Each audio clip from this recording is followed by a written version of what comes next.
Hello there, fearfully and wonderfully made human. I'm Diana S. Rice, licensed mental health counselor and the host of the Holistic Counselor podcast, where I hope faith, science, and holistic healing intersect. If you are a first responder or you love one, this episode is for you.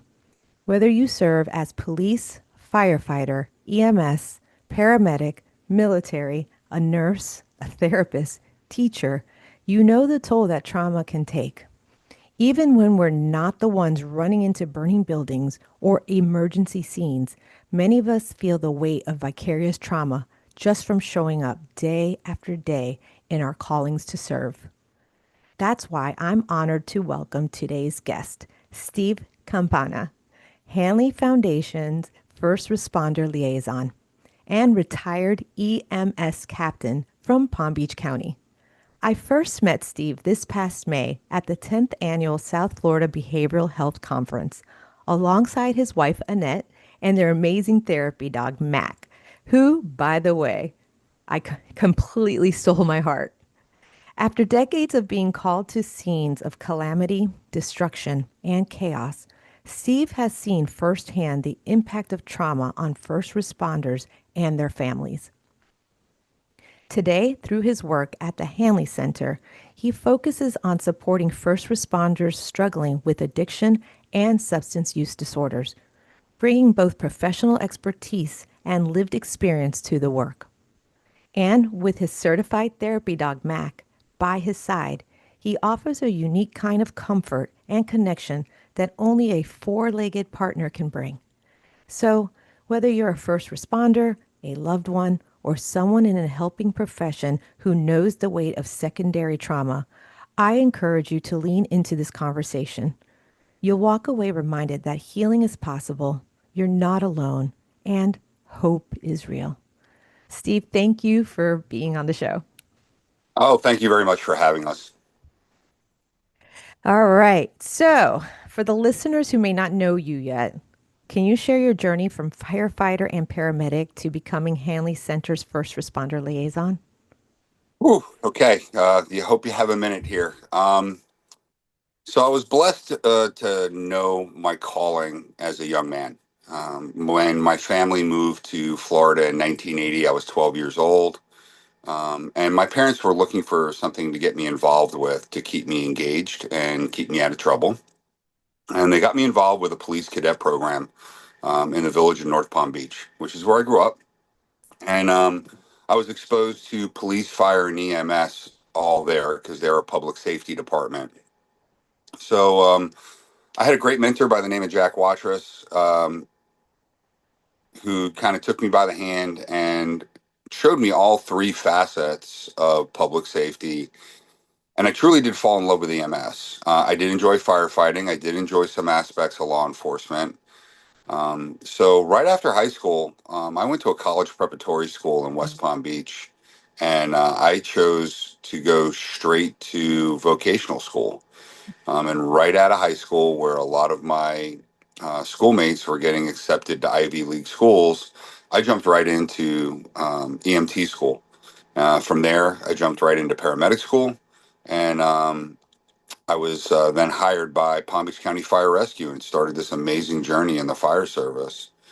I went to fire school and had the opportunity to serve in some of the lower socioeconomical areas of Palm Beach County because that's where the action's at, right? That's where everybody wants to be when they're when they're young and in the service. They want to cut their teeth in these really exciting places, and Right. I thoroughly enjoyed it. I got on the SWAT team at a young age and was put through police academy as well as onto the helicopter. So within Wow. 5 years of being on the job, I was a SWAT medic with the department. I had a competition team that I was competing in advanced life support competitions around the country. I was on the helicopter on Trauma Hawk. I was really enjoying my youth in the career. Mm. Um, and it was taking its toll. And, I remember calls that were taking a toll on my mind, body, and soul from a very young age. Can Um, I ask you about that? Yeah. I think that the one that set the impression the most on me was my first, because I mentioned first of three double pediatric cardiac arrest calls, Oh my. where a brother and sister were in cardiac arrest. Those calls aren't easy; they're just not Right. easy.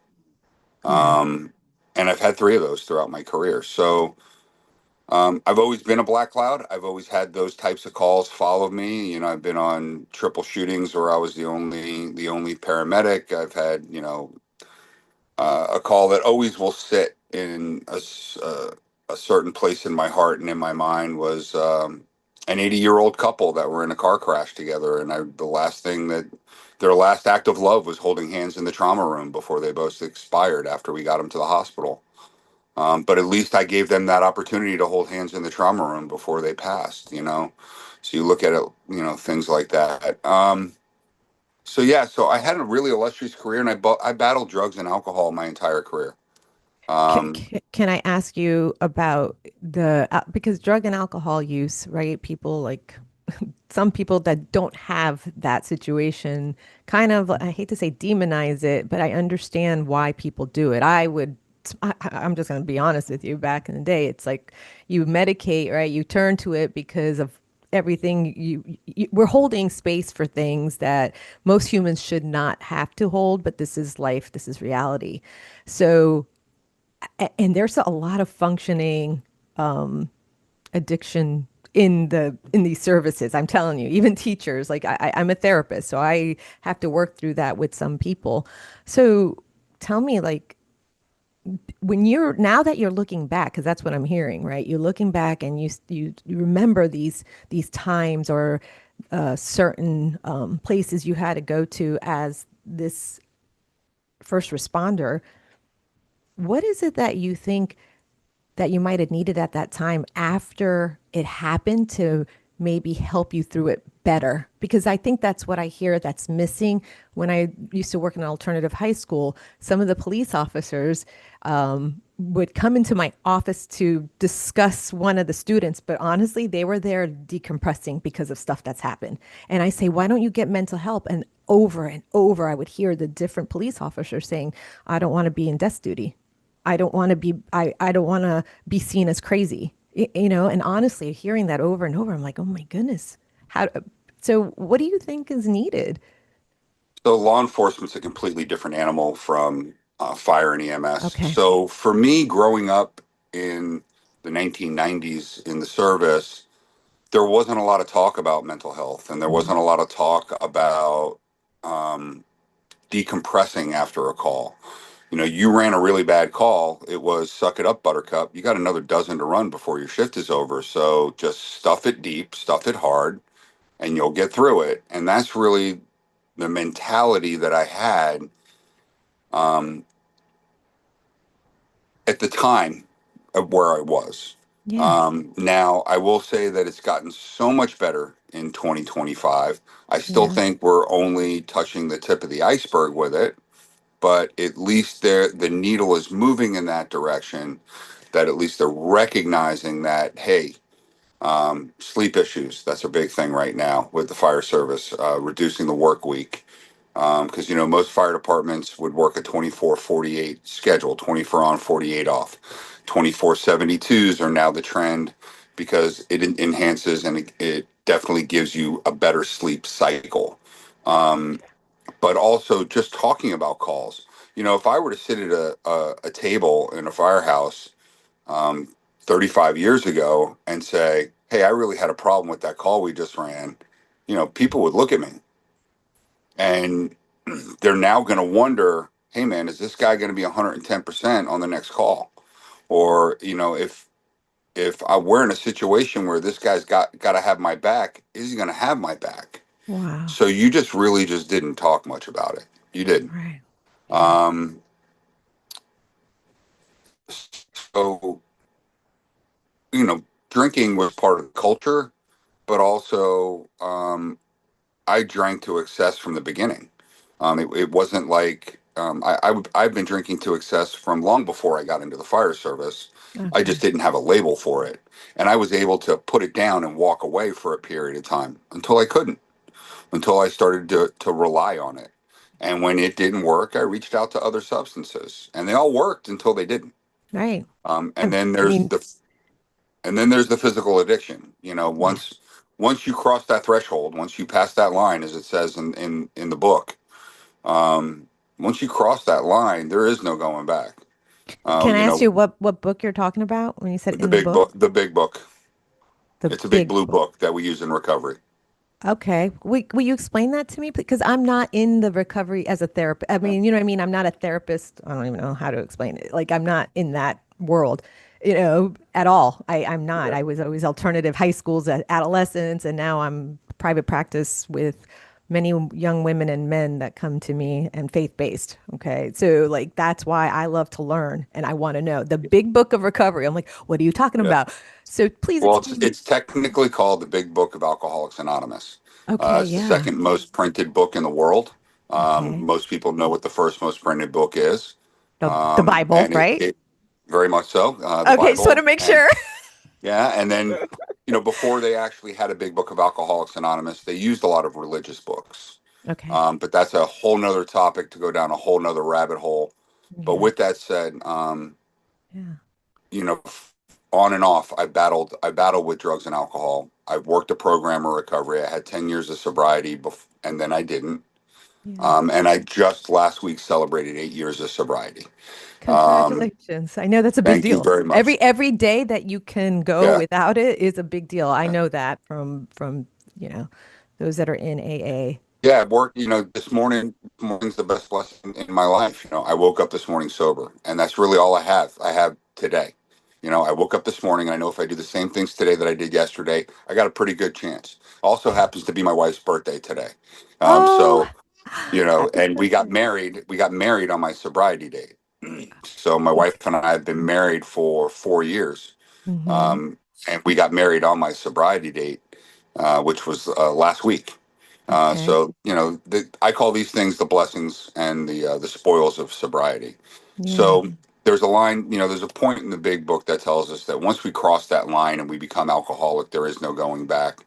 And to quote an amazing person in the program, Miss Joan, once a cucumber becomes a pickle, it can never be a cucumber again.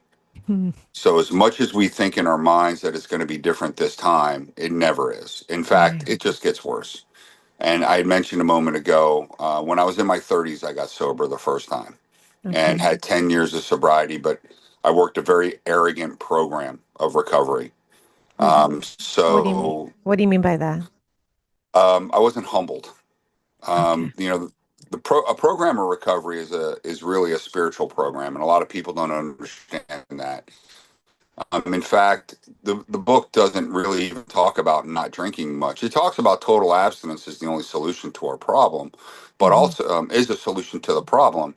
But what we truly need in order to stay sober is a spiritual experience. We have these little spiritual awakenings along the line. The Yeah. program of recovery is about a relationship between you and your higher power, and that's whatever you choose to call your higher power. Right.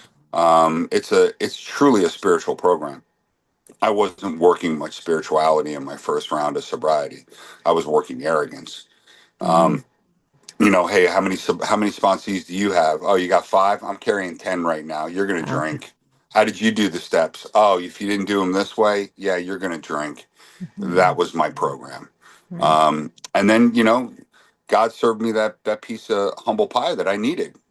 And I ended up on the doorsteps of Hanley in 2017. Um, I had a great career in at Palm Beach County Fire Rescue. Hmm. I was tolerated. My arrogance was tolerated because I think my skill level was high. I was always bettering myself um, to bring information back to the department, but not so much to be like, "Hey, look, this is the stuff we can do." It was more like, "Look at what I've learned and let me teach you," kind of Mm. attitude. Right. Um, and I was served that slice of humble pie, and it's really what I had needed. And I ended up on the doorstep of Hanley on August 14th of 2017, Wow. and I never left. I really never left. I So what was saved it. different then? Like, because to me, like I've heard of this before with some people that will go and they're sober. I want to help the audience if they're going through this, or even if they love someone that's going through this, or even those that don't understand it completely. There must have, now looking back, there must have been like red flags that now like you see what happened before you got it there. Do you know what I Yeah. mean? Yeah. Can you explain maybe a few of those things that you notice now, so then we can maybe help someone that's listening, that's like, hey, if you're doing A, B, and C or whatever, I don't even know what's going to come up, after asking that question, but I would love to know, because that's how we help each other, is Hmm. to recognize Yeah. these things and say, oh, I heard this, or this is what I'm going through, but I Hmm. got this, because that's what I'm hearing. We choose either to live in pride, right? Ego, or humility, or spirit. Those are the two choices every day you wake up to do. Yeah. And so what I heard is the first 10 years, it was pride, pride disguised as service. Very much so. Very much so. And See, now it's different. So yeah. tell me some of the red flags that you might have like now recognized, so we can help some people listening. So first and foremost, I suffer from a disease that's centered in my mind, and if my mind is broken, which I truly believe it was, I Hmm. can't solve my own problems with my own mind that's broken. So I have to reach out to a power greater than myself to relieve me of this mental obsession from alcohol. No one person can call, I believe that Hmm. no one person can call another person an alcoholic. That person has to come to that realization themselves. Wow. But what I can tell you is, if you are suffering from a physical addiction to a substance, to where you're getting the shakes if you don't drink, if all you're thinking about is how you can get away from this family event, birthday party, XYZ, whatever it is, just so that you can go spend time alone to drink or use drugs, oh, there's probably a really good chance that you have an issue with alcoholism or addiction. But no one person can call themselves that. I'm sorry, no one person can call somebody else that. That person has to come to that conclusion, to that realization. They have to concede to their innermost self that they are alcoholic or an addict. Mm. Conversely, having some information in the program and being sober for 10 years when I was back into the throes of addiction, which, by the way, for those of us that have stopped and are thinking about going out and testing the waters again, um, there's three words that get you every time. I got this, right? Oh, Because it's going to be different this time. It's definitely going to be different this time. I'm just going to have two beers and it's going to be okay. And for right. me, the natural progression is two beers, two shots, and an 8 ball of Coke. And I'm off to the races. Mm. And I remember shortly after doing drugs again, after being sober for 10 years, there was a short period of just drinking. And when I got back into drugs, I remember waking up in the morning and conceding to my innermost self that I was just going to die an addict. I had I had 4 years to retirement, excuse me. And if I made it to retirement, I was just going to be dead shortly after. So I just made sure all my affairs were in order. Mm. um, that my kids were my benefactors on all of my accounts, um, and it was just going to be this way. This is the way it was going to be. But I'm so thankful that God had a completely different plan for me. Yeah. Um, and He let me walk through that for a reason.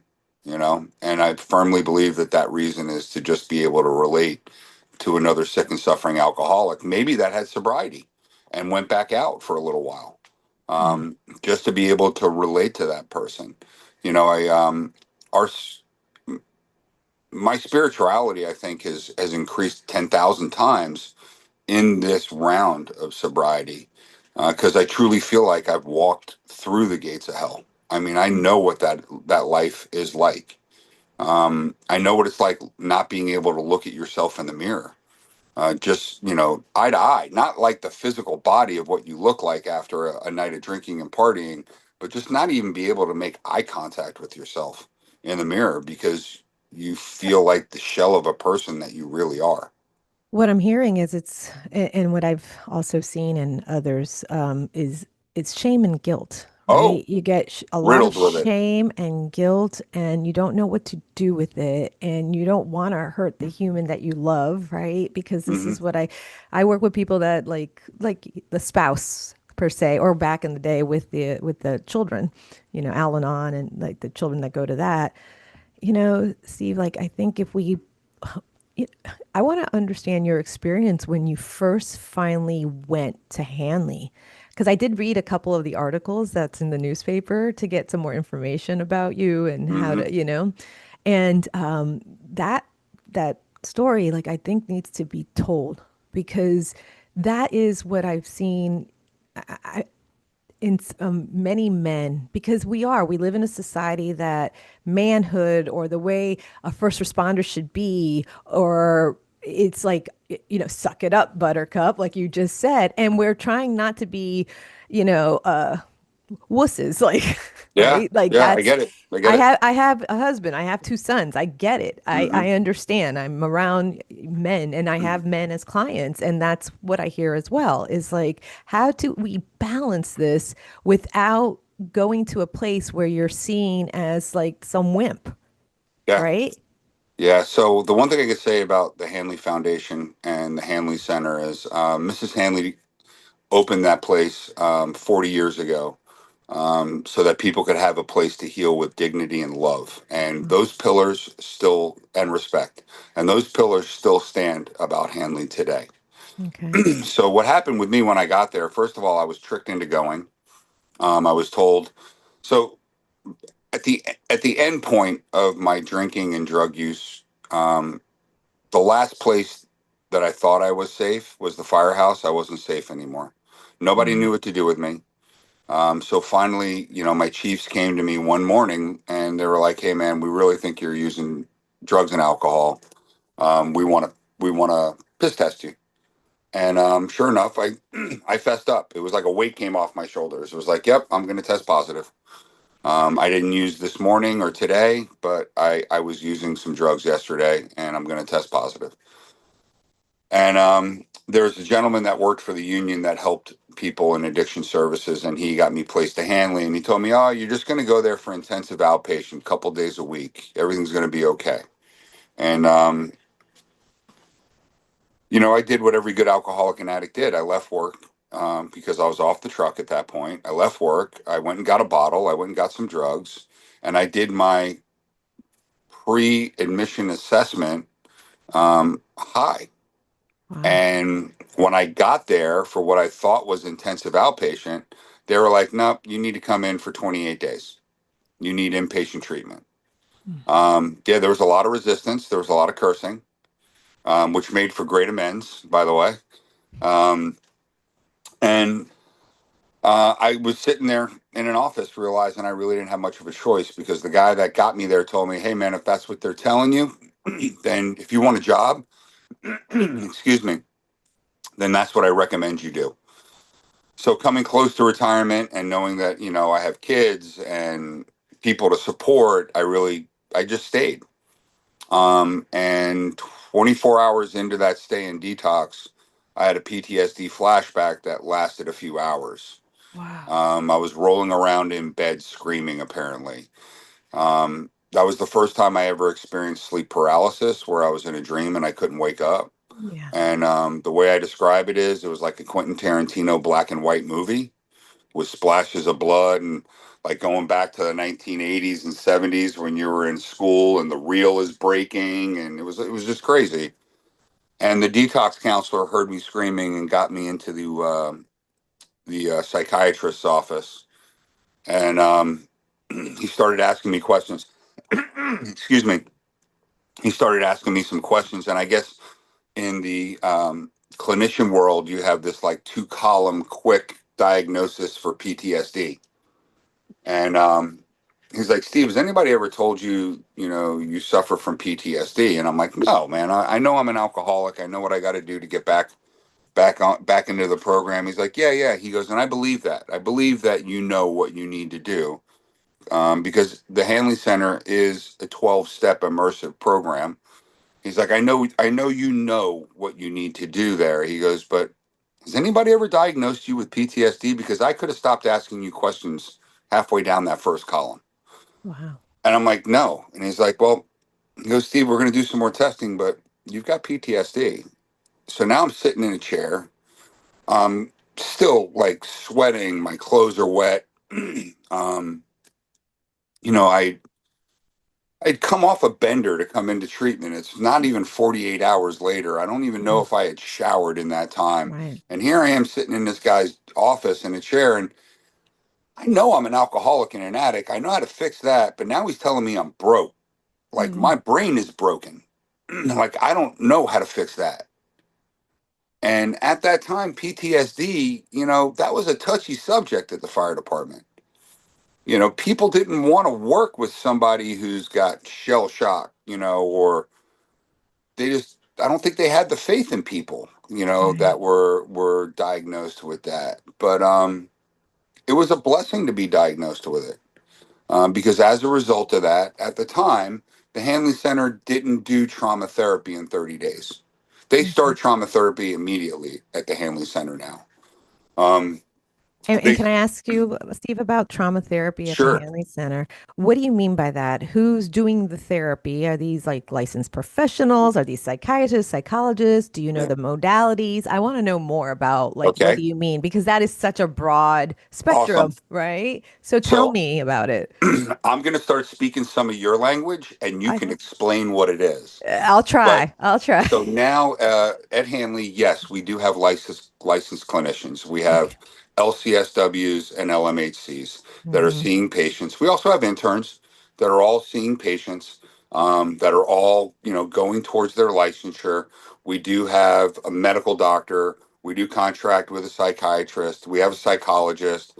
We have a full medical staff. So to explain a little bit about Hanley, Hmm. Hanley treats the alcoholic and the addict from the beginning to the end. And what that means is we have our own admission staff. Those are Okay. the people that are talking to the patients. They're not some third party company out in Colorado taking your phone call. They're Okay. on Hanley property and they only work for Hanley. Our detox center is ours, 14 beds, 5 nurses by day, 3 nurses at night, around the clock care. We have are providers that are anywhere from ANRPs, nurse practitioners, to PAs, as well as our chief medical officer, Dr. Angelo Shea, who is a medical doctor. So we have the full array of treatment up to detox. Then we have residential treatment, which is in-house treatment, Okay. and that'll last from 45 days till whenever. We've had patients stay with us for extended periods of time in residential. We also have partial hospitalization. We have 2 houses off site. People will stay there from 30 to 90 days. And then they'll step down to IOP 5, intensive outpatient 5, intensive outpatient 3, and outpatient services. So we service the sick individual from beginning till end in treatment. And then our alumni services kicks in for a year, and that sets us apart from any other treatment center, is that not only are we 12-step immersive, but Hmm. our alumni services will follow you for 12 months, Okay. calling you at benchmarks, making sure you're okay. Our continuing care coordinators will reach out to you, making sure you're following through with your continuing care treatment plan. We have a very extensive treatment plan for our patients at Hanley, and it's all compromised. I'm sorry, it's all put together for the individual patient. It's not Okay. like, okay, Steve, the firefighter comes in, he gets firefighter plan A. There Okay. is no such thing. But when somebody comes in that's suffering from trauma, whether it's PTSD as a result of like an occupational stress injury, which I like that new term that they're starting to use, um, from like the fire service or a veteran or a police officer, they're going to do CBT, they're going to do DBT, EMDR. They're gonna utilize all the latest and greatest forms Okay. of treatment for these patients to help them recover. Wow. I got to tell you, one of the best therapy sessions I ever did was oh, you'll tell me what the name of it is, but we were sitting in a group setting and they brought out some scarves, different color scarves, Okay. and we were going to associate scarves with a feeling and a mood. Um, So it's somatic therapy? Maybe, I Were you guess. moving around? Were Oh you moving yeah, around? Oh we yeah. were So we were so yeah. there were five guys in this group session, and the therapist happened to be gay, and he Hmm. was telling us about this therapy, and we were all looking at each other going, I love the guy, he's a great guy and he's a great therapist, but there is no way that I am going to be doing this. And by the end of that therapy session, it was like, dude, did you see how you rocked that green? Oh my God. So there has to be a certain amount of open-mindedness going into Right. this as well for Well, the individual. well, Steve, like what you just explained is an understanding of how your brain is wired, right? Because right from the beginning, you were trained at a young age by a village. All of us, me too. We all have a village that raised us, no matter where it is Hmm. from. And so we get whatever fires together, wires together. So this guy, this is what I'm hearing, is this guy comes in with this new thing that you men, was it all men? That have never experienced. You're like, what? But you're right. You decided to rewire your brain at that part and surrender, because that's the key. That's the spirit is surrendering to your higher power or to whatever and saying, okay, why? Because that's it. You have to question, like, why do I believe the way I believe? Why am I stuck thinking this way? Why am I like, I love that. I want to know who that is. I want to bring whoever that was on my show to talk about the scarves and stuff like I'll that. be happy to introduce you to Carlos one day. All right. But anyway, back to I love to hear that you were that comfortable within your own skin because usually what happens with addiction, the person doesn't feel comfortable with who they are or they have so much subconscious pain. I just learned this word, emotional concussions by Dr. Mm, Don Wood. Instead of saying trauma, right? It's like emotional concussions at that time of your life. And now it's there in the subconscious. And guess what? You had to keep working. You had to keep husbanding and fathering and doing things in society that was expected of you. This is what mm, you signed up for at a young yeah, age, right? yeah. And then all of a sudden, you probably felt like you had this secret life and you're like Hmm. Dr. Jekyll and Mr. Hyde. Oh yeah, absolutely, So absolutely. And I now it's will, all out in the open, and oh, yeah. and there's a level of expectation that you feel that you should have as a public servant, and then as a battalion officer in the fire department, and guys and girls are looking up to you. Yeah. There's a lot of that guilt, there's a lot of that shame, there's a lot. But you mentioned a couple things about surrendering. Absolutely, that we have to surrender. um, Everybody hits a bottom at a different level, right? Yeah. I consider myself a yet in the program, that I have no legal ramifications yet. I did lose a marriage, and I lost the faith in my kids for a long time. Yeah. But as far as like these huge ramifications, you hear people, they've been in jail, they've been incarcerated, they may have committed a crime that was, heinous as a result of their drinking and alcohol usage. I never had that. So for me, it was a lot of just guilt and shame that I carried for living this double life. Living a life of being this, public servant and citizen in the community. But at the end of the night, here I am in the closet, with my plate of cocaine and my bottle of alcohol, Mhm. and I'm all by myself. Um, so in going to Hanley just gave me that place, to learn who my authentic self was. Wow. They really allowed me to not only get back into a 12-step program of recovery very quickly, like not too soon after that meeting with, the doc, I was back into a program of recovery. It also let me learn about myself and who I am. And through the trauma therapy that I got, once I left there, I connected with a trauma therapist who, started on EMDR with me, I learned about those things in my past that, here I am going to a trauma therapist thinking that I'm going to be dealing with hair, teeth, and eyeballs in the street and dead babies. And I'm talking about when I crapped my pants at home plate when I was 8 years old, wearing white baseball pants, Yeah. right? You Yeah, know, I know. and it's like, you got to be kidding me. Hmm. So I firmly believe that the few months of EMDR that I did consistently every week Hmm. really had a profound positive experience in helping my brain rewire. Yeah, I agree, Steve. I had to do EMDR too because I'm not a first responder, but I Mhm. had complex PTSD, it's called Mhm. childhood trauma. Mhm. And so we carry these things, Yeah, right? All of us, we all have something. And it's not yeah. about comparing who had it worse or who had it better, or because I have to deal with that too as a therapist when I have someone come in, they're like, well, I don't want to complain about like my life is really good compare. And at that time, I'm like, no, this is your time. So it sounds like you had a safe space to actually be you without having you to compare or protect everybody else because those in service, first responders, or like I mentioned earlier, like nurses, teachers, especially teachers now, because it feels like teachers now have a lot of trauma as well because of what's happening in our system, Yeah.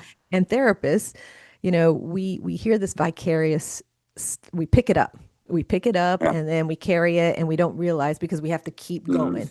So Yeah. I want to know too now, like EMDR, the scarf guy. Yeah. All right. What else helped you to understand your authentic self? Because to me, when you're so busy trying to do things on the outside, you don't get to sit still and be Mhm. with your authentic self a lot. Yeah.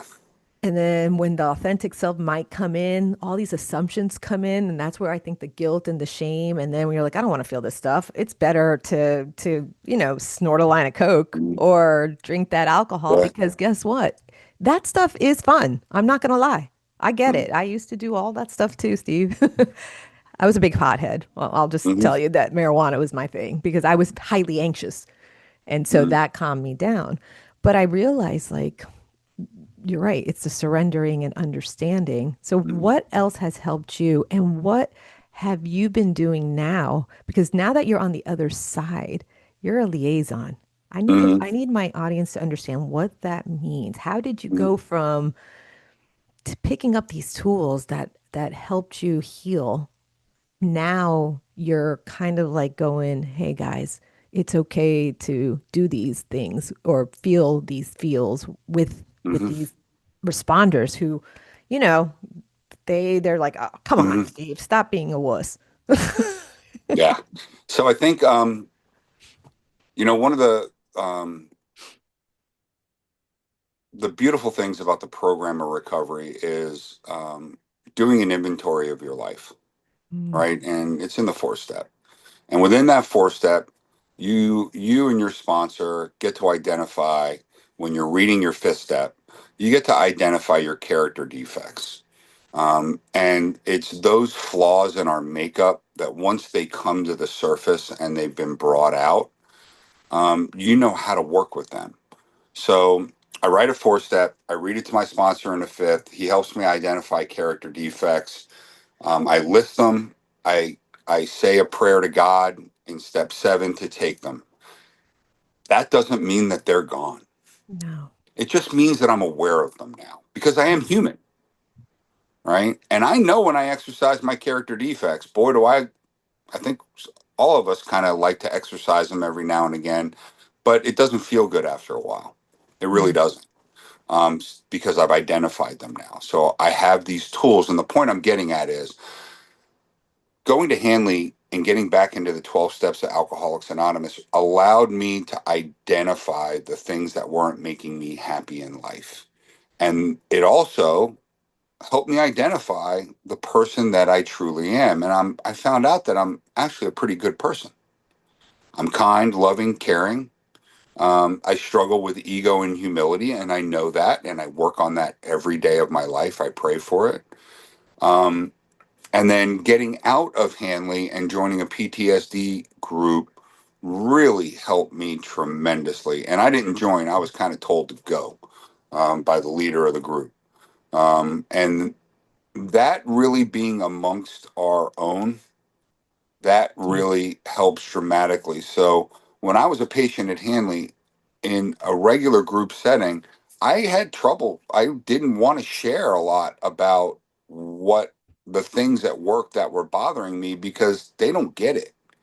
And they shouldn't have to, number one, and they shouldn't have to take that bite of the apple, right? I chose that profession. I signed up for it. They haven't. So why should I talk about those grotesque things in front of people when it may Mhm. it may affect them because they're in their early journey with their recovery. Yeah. So with the Patriots Initiative, and when we have a group of first responders and veterans, we can put them in the group setting together. And now it's like everything's off the table. Whatever you guys want to talk about, you talk Wow. about because I know what you're going through, brother. And I know that if I'm sharing on something, he knows what I'm going through. Even though veterans and first responders, it's a completely different level of service, there's Mhm. still that same parallel understanding about the service and about the things that we've done and we have to do. Yeah, I want to ask questions about the Patriots Initiative. That's what you call that's Yes. called. Okay, because I want to make sure I understand. So the Patriots Initiative is for all first responders, or do they now subgroup them like all police officers here, all firefighters here, all you know what I mean? And is it male and female too? Like, how do you work this Patriots Initiative? So on Hanley's campus, we're like a little college campus, and I'm going to extend an invitation to you to come tour anytime you like. Okay. But we have different units, right? We have a men's unit, a women's unit, an older adults unit, and those units can house up to 20 patients in each unit. If we have a first responder or a veteran, and at times we've put ER nurses in there, ER physicians. Um, we will pull them for their own group, and it is a co-ed group, and it Okay. goes across all different levels, all the different programs within Hanley. Hmm. I think Hanley has 7 programs we do. Center for Men's Recovery, Women's Recovery, Older Adults. We have the Headwaters program. We have a mental health program. We have Casa Flores, which is a perinatal unit. And I'm sure I'm missing something in there. But anyone in any of those programs will come to a group session for the Patriots. Yeah. Also, we're going to be making sure that we identify that those people see me on a regular basis. Like I get notified that they're coming in. I make a point of making sure that I connect with those people, along with Mac, right? But Mac connects with everybody on campus because he is the big man on campus. He's Hanley's favorite employee. And he doesn't discriminate whether you're a first responder or not. He Is just is loves. Mac there? Oh, absolutely. Is there any way you could, so for those that are listening, oh no, it's blurry. He's blurry. Oh, there he goes. Hi, Mac. Oh, hi, Mac. For those that are listening, you could see this on YouTube if you want to see the video of Mac for a second. Okay, all right. I know here I go. See, this is why I had to have questions because if I don't have questions, Steve, my brain will go here and there. I want to know about more about the Patriots Initiative, but I also want to understand Mac and your role in Hanley because wasn't this a role that, I mean, like I asked before, like you went from being someone that was helped by Hanley, and I think what you're doing is still helping you because Hmm. honestly, you're realizing that this is the beauty from the ashes. Hmm. This is the calling that was set on your life and you've surrendered to it instead of fighting Hmm. it, right? Because this is what Yeah. happens a lot with addiction. I believe Hmm. is that, it's such a hard place. It's such a hard place because people have so many different viewpoints on addiction from all walks of life. And so for you though, what I've seen and when I met Annette and Mac and you at this, and I felt the energy of the three of you together.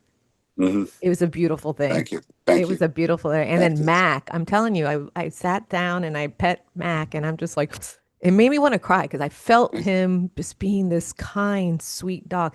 How did you is he so he's a tell me about Mac. Just tell me Okay, about so what he does and who what you guys do together. I'm going to give you the story from the time I left Hanley till now, and I'll Okay. try to make it quick. That's So okay. after I left Hanley, after a brief stay, and being in their outpatient program, I was very active alumni. I was on campus 2 to 3 days a week, working with the guys, just volunteering, just sitting on the patio of the men's unit, working their workbooks with them, hanging out, listening to them.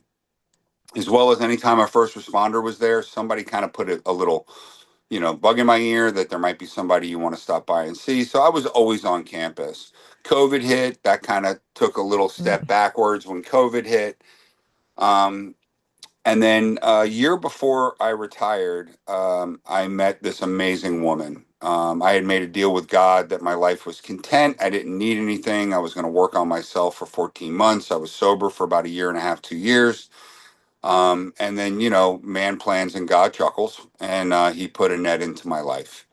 Um, Annette and I were together for about a year. We married just after I retired from the fire department. I got to complete my 32 years of service with Palm Beach County Fire Rescue. I retired wow. out. Annette retired with me. We traveled, and she agreed to travel with me as long as that when we were done traveling after about 18 months, she can go to nursing school. So at age 53, Annette went into nursing school, and she graduated this year and passed her NCLEX in February of this year. So she is an RN. But in that time she was in school, I kind of felt a little bored. So I went to Hanley and I started working there actually. I started working on the very unit that I stayed on, working with the guys and helping them along their journey of recovery. The Hanley Foundation reacquired the Hanley Center. That's a whole nother story. Okay. Um, and when the foundation came in, they asked me to be their first responder liaison. They really couldn't tell me what the job entailed, but they knew that they wanted me to help get first responders and veterans to treatment. So it's been this great journey for the last year and a half Hmm. of working with first responder and veteran agencies and letting them all know about the Hanley Center and what we have to offer. Because for 40 years, we've been treating veterans and first responders, Wow. and they've had success. Yes. Um, so I still do suffer from PTSD. One of the ways that dragon rears its ugly head is through sleep Mm. and insomnia with me. So one night it was like 3 o'clock in the morning, and I'm on I think my computer or my phone. I'm going down a rabbit hole about holistic ways to try to help with insomnia, and therapy dogs came up, and I went down that rabbit hole for a while. And I just sent a one-line email to the CEO early in the morning, 3 or 4 in the morning. I just sent an email to her saying, "Hey, have you ever thought of a therapy animal like a dog for Hanley or me?" And in her fashion, Dr. Rachel Dosical sent back a three-word answer. I love that. So I reached out to a good friend of mine from Orange County Fire Rescue that works with Charles Schultz's company, Canine Companions. Okay. He's got a not-for-profit in Orlando where they do service dogs. And she was like, "Steve, I can get you on a washout list, but it could take 6 months to a year to get a dog." But she found an organization called Paws and Stripes. Paws and Stripes pairs therapy dogs with first responders, generally for the fire department, police stations, active duty. But because Hanley has first responders there, they agreed to partner with me. Wow. And there happens to be a South College, which is right in Palm Beach County. The original one is out of Brevard County Sheriff's Office. Okay. South College is out of Palm Beach County Sheriff's Office. The guys there were made aware that I had been accepted to the program, and that I passed all the background stuff that they had needed, and it's like a 4-page application, and um, they're like, "We don't have any dogs right now, but when we get a dog and we're going to have a class, we'll let you know." And I got to tell you, every day for 2 months, my coworkers were asking me when we were getting a dog. Oh. And then I got a phone call and they said, "Hey, we think we got a dog for you." And 2 weeks later, they said, "Why don't you come meet him?" So I walk into the training room. They're training with Mac at the time I showed up. I walk into the training room. I sit on the back wall. He's facing the other direction. They take him off the leash. He turns around, does a 180, and jumps into my lap. There's 10 other people in the room. Wow. Jumped right into my lap. And they were all like, "Dude, that's your dog. He chose you. He chose you." Uh, Sorry, I'm emotional. yeah, yeah. Well, it was an emotional moment for me. Um, Mac chose me. They Yeah. invited me to come train before the class started, and I did. And the weekend before the class started, they asked me if I wanted to take home Mac early. And when I showed up for class that Monday morning, they were like, "Dude, this is your dog. This is your dog."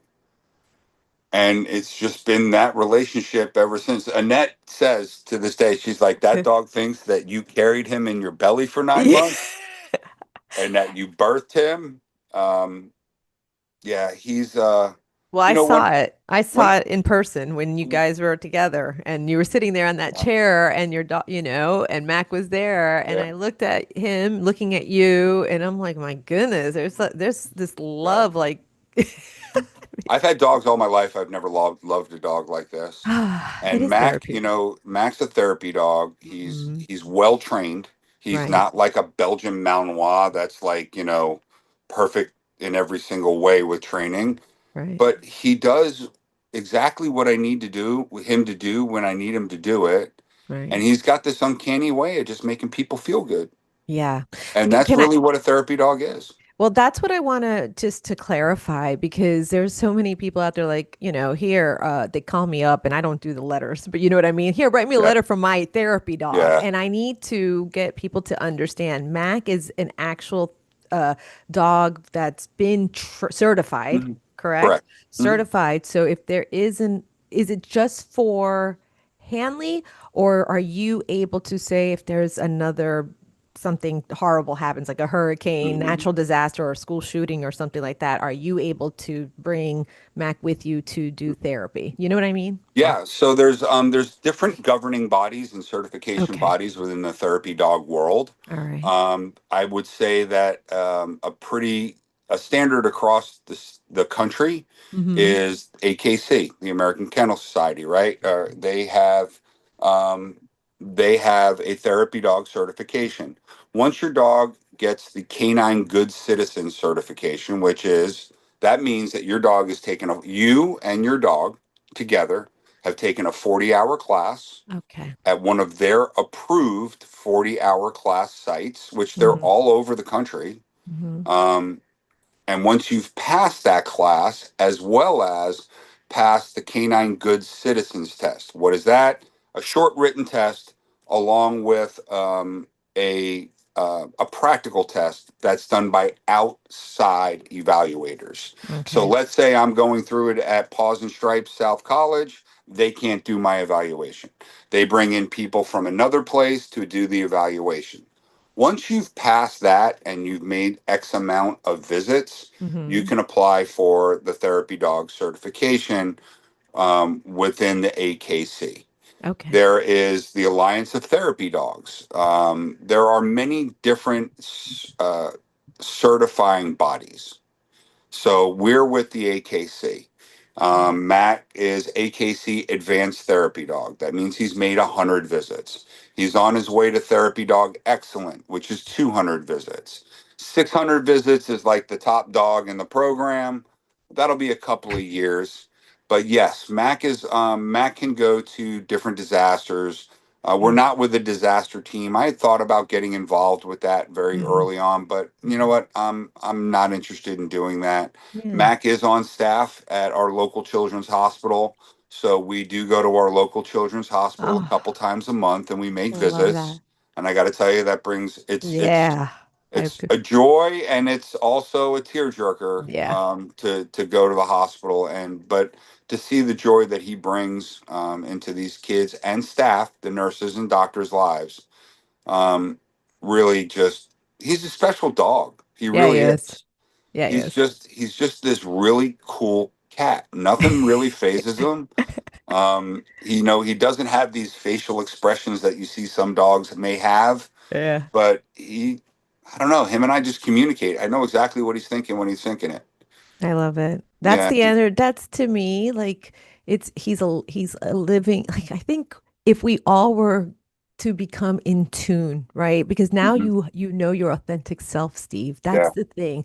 You've gone through, sorry to say, the fire, right? And now you're come out gold, like yeah, gold, and it's like you've been purified in a way yeah, to a place where you have this understanding that you respect living things more than yeah, ever.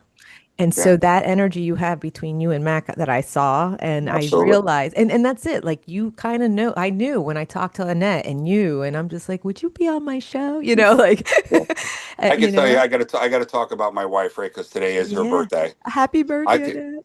I will tell her you said so. Yeah. I could never have the relationship that I have with Annette today unless I had been through this process. Yeah. So Annette, not that she doesn't understand addiction or alcoholism, Mhm. she would never be involved with somebody who was addicted or has that or had the traits of my old personality. Yeah. I don't think she would ever be involved with. And because I've gone through this process and because I've evolved and come to be the person that I truly am today, I get to have what I call the spoils of recovery. And Mm. that's the relationship not only with my higher power, because anything I put before that, I'm just going to lose. That's right. I get to have a relationship with my wife. I get to have this amazing relationship with my dog. Mhm. I get to go to work and have an amazing relationship with my coworkers as well as the patients, which is Yeah. where I truly enjoy being. The fire department was my tribe for a long time. They truly were. Yeah. But all along, alcoholics and addicts, they're my tribe.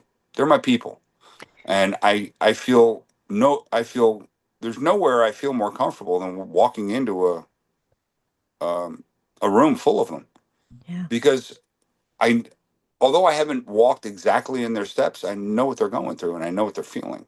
Right. It's how I say it to some of my clients or people that I know is we're on the same road but different scenery. Like Yeah, we're yeah, journeying together, right? But hmm, it's different hmm, scenery and you have your tribe. It's about community and connection. So I know I could talk to you probably for another hour, Steve, but I really want to leave the audience, especially if it's somebody that might be in leadership or in firehouses or EMS teams, right? How can they foster a culture of support that prevents these crises before they happen? So that's a really great question. As far as prevention, outlets on how to handle stress. So I was never taught how to deal with stress. I was never taught how to deal with these adverse things that I had been exposed to in my life. So give your people the tools that they need to be able to process. Okay. Team building skills, things that you do outside of the workplace, I think are huge in bringing people together to have a level of comfortability to be able to say, hey, I don't feel good about this that we're doing, or I don't feel good about this that happened. When you have people that are just there, just getting a paycheck and trying to go day by day, you're not fostering a family and a relationship. And putting emphasis on their well-being and their mental health. I definitely think now for me, it's normalizing the conversation within the first responder community. It's being able to sit at that firehouse table where, by the way, all the problems of the world are solved, and being able to say, I'm not okay. And having that culture that it's okay to do that. It's Yeah. okay to say, I'm not okay. Because in the past, when you say that, you get side eyed. Now, I believe the needle is turning to where, hey, let's go talk.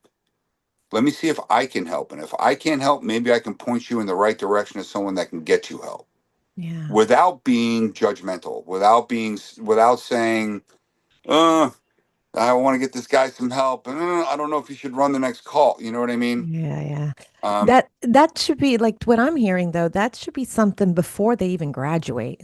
Do you Yeah, see what I'm getting? That should be absolutely. something like be put in place with like social emotional learning, number one, or how I do, like when I had to deal with, and I still have men come to me, even though I don't, but I've trained, and what's worked with my men, I never say therapy.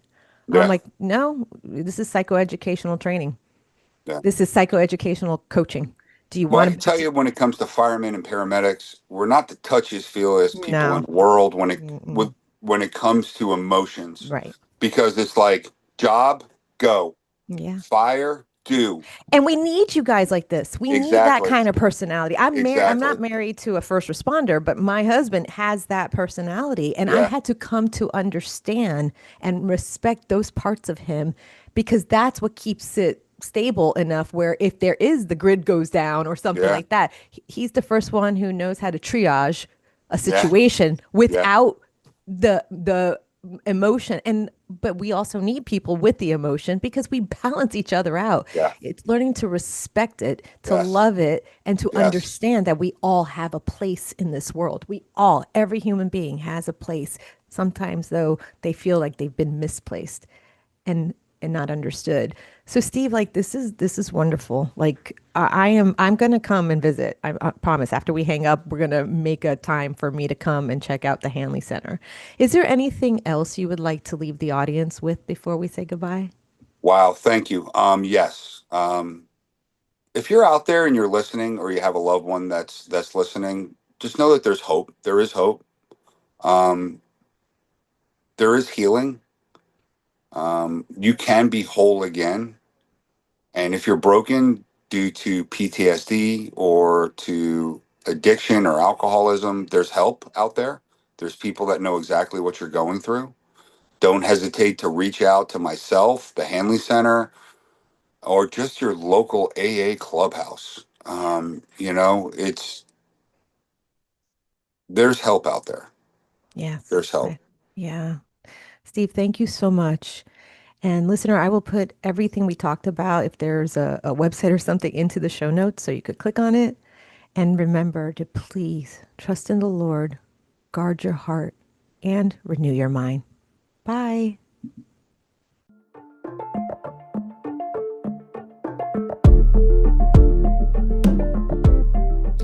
And now for the disclaimer to make sure you understand that you are responsible for you. The content provided on the Holistic Counselor podcast is for entertainment and informational purposes only and is not intended as a substitute for professional medical advice, diagnosis, or treatment. Always seek the advice of your physician or other qualified mental health provider with any questions you may have regarding a medical or mental condition. Never disregard professional medical advice or delay seeking it because of something you have heard on this podcast. The views expressed on this podcast are my personal opinions and do not represent the views of any professional organizations with which I am affiliated. Call your doctor, 911, or 988 immediately if you have a medical emergency.